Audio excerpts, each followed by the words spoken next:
Når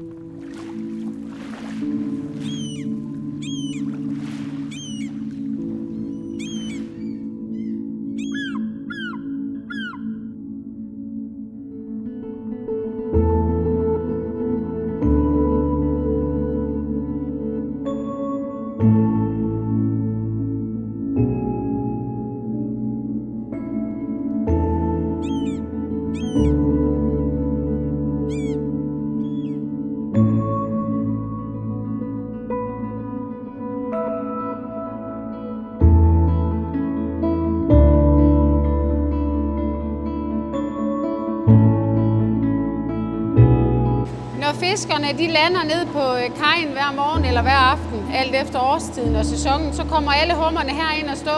Når vi er færdige med det, så kommer det ind i selve produktionshallen.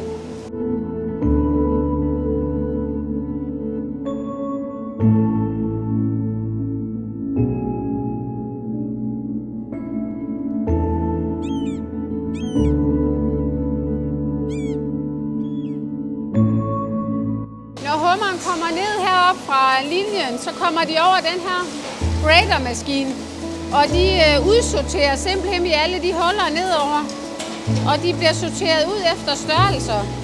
Så når man pakker en æske hummer, så er det den samme størrelse, der er i æsken. Og det anlægget, der gør det, det er jo en stor hjælp, fordi før i tiden, for bare 15 år siden, der stod man faktisk sorteret alle hummeren på stålbordene.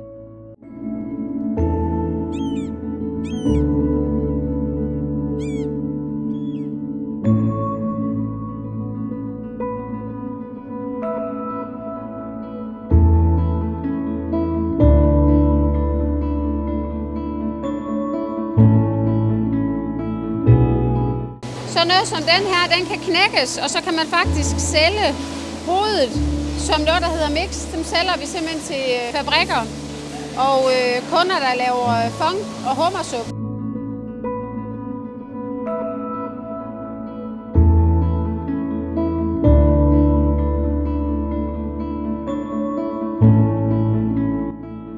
Når der er 800 gram, som det er i de æsker, vi kører i dag, så dumper den ned på bundbåndet hernede og kører ned og kommer i en æske, hvorefter der kommer et print på med sporbarhedsoplysninger, så vi hele tiden kan spore tilbage til både området.